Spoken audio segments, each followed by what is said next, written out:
इस वक्त हम पहुंच चुके हैं सारण जिला में और माता रानी का साथ लेते हुए हम पूरे इस मंदिर का इतिहास बताएंगे और इसकी पूरी कहानी जानेंगे बाबा के द्वारा। और मैं कहूंगी कि एक चारों तरफ से मंदिर का नजारा भी दिखाया जाए। ये मंदिर का नजारा काफी ही सुंदर, बहुत ही सुंदर मंदिर है। मतलब जो भी अपनी मनोकामना लेकर आती हैं वो उनका पूर्ण होता है और इसका पूरा इतिहास हम बाबा के द्वारा जानेंगे।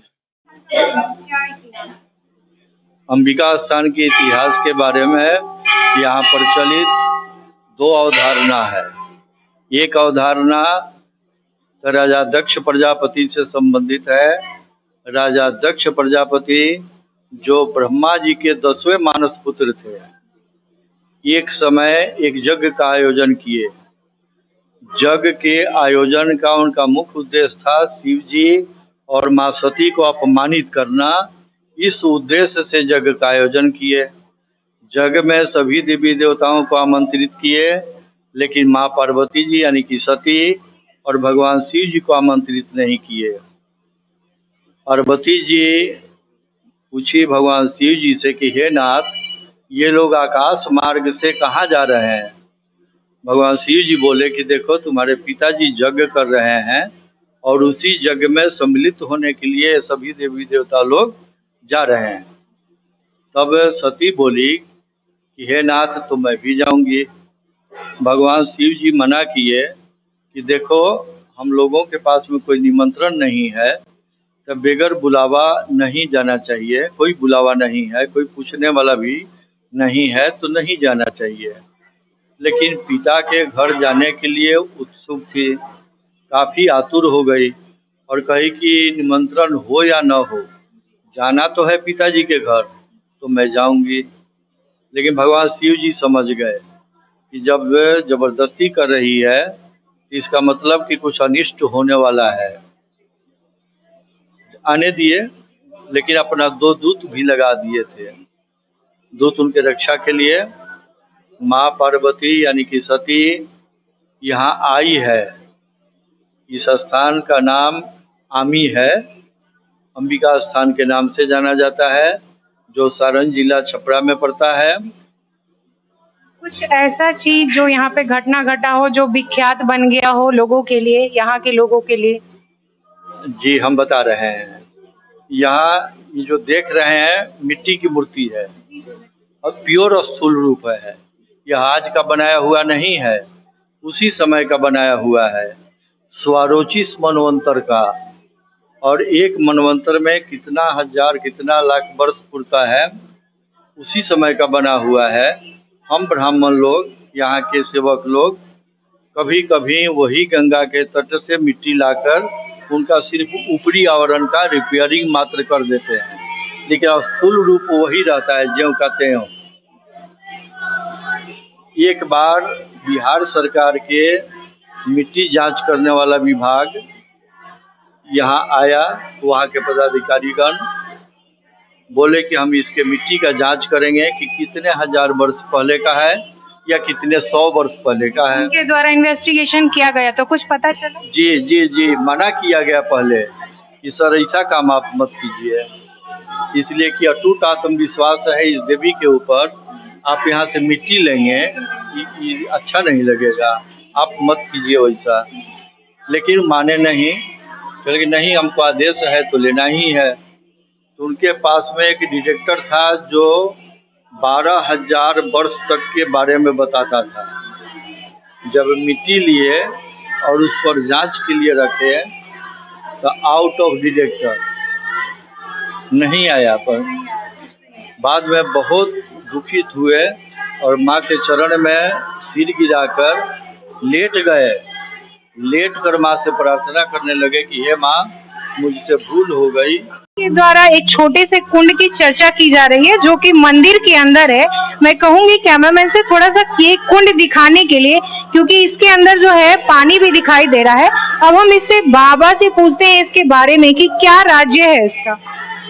यह कुंड एक पहचान के रूप में रखा हुआ है। राजा दक्ष जो यज्ञ किए थे और उस यज्ञ में जो देवी का मंत्रण नहीं दिए थे, और यह हवन कुंड था। यह चारों तरफ का जो 6 फीट लंबा चौड़ा जो दिखाई दे रहा है, यह पूरा हवन कुंड था। इसी हवन कुंड में जलकर देवी सती हो गई थी।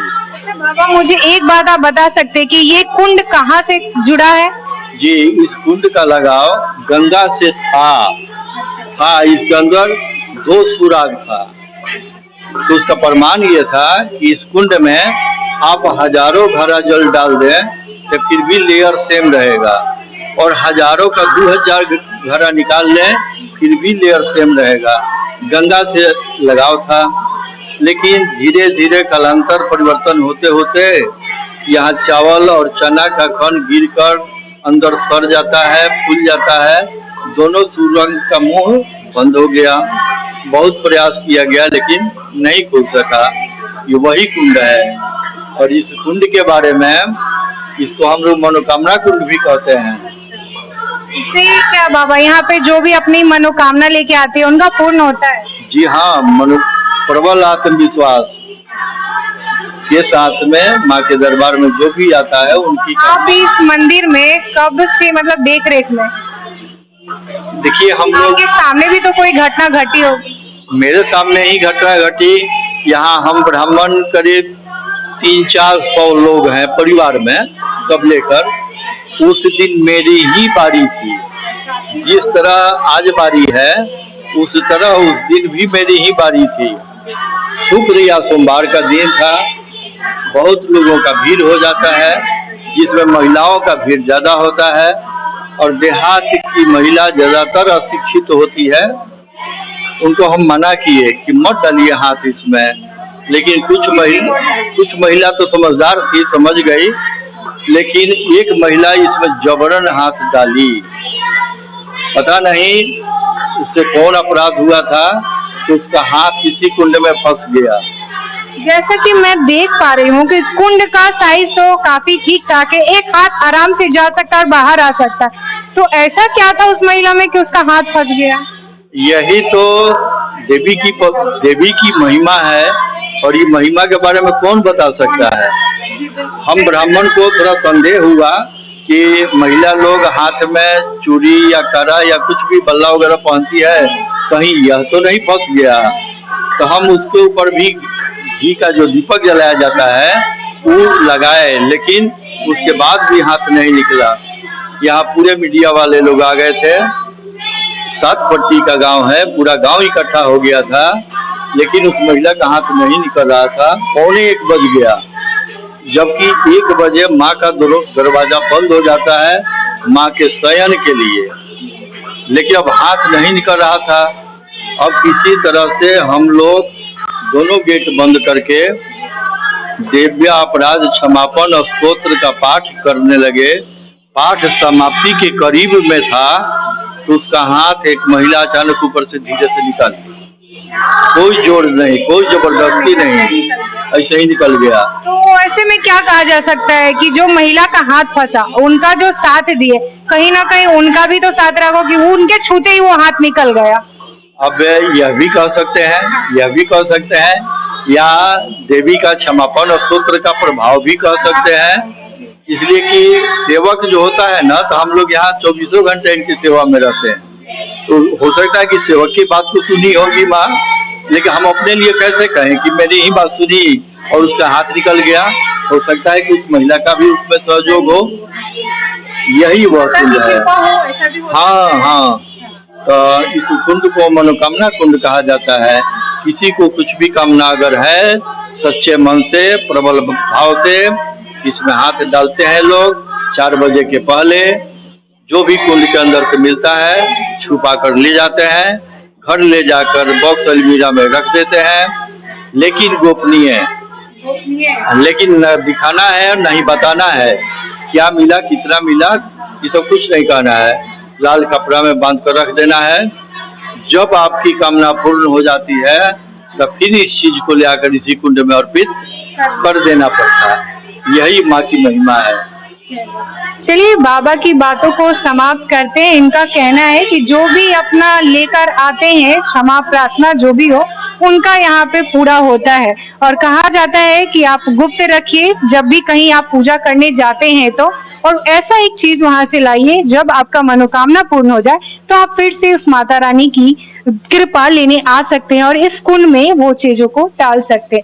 तो इसी तरह के हम चाहेंगे कि माता रानी भी हमारे साथ हमेशा बने रहे और हम अपने बातों को यहीं पे समाप्त करते हैं। धन्यवाद।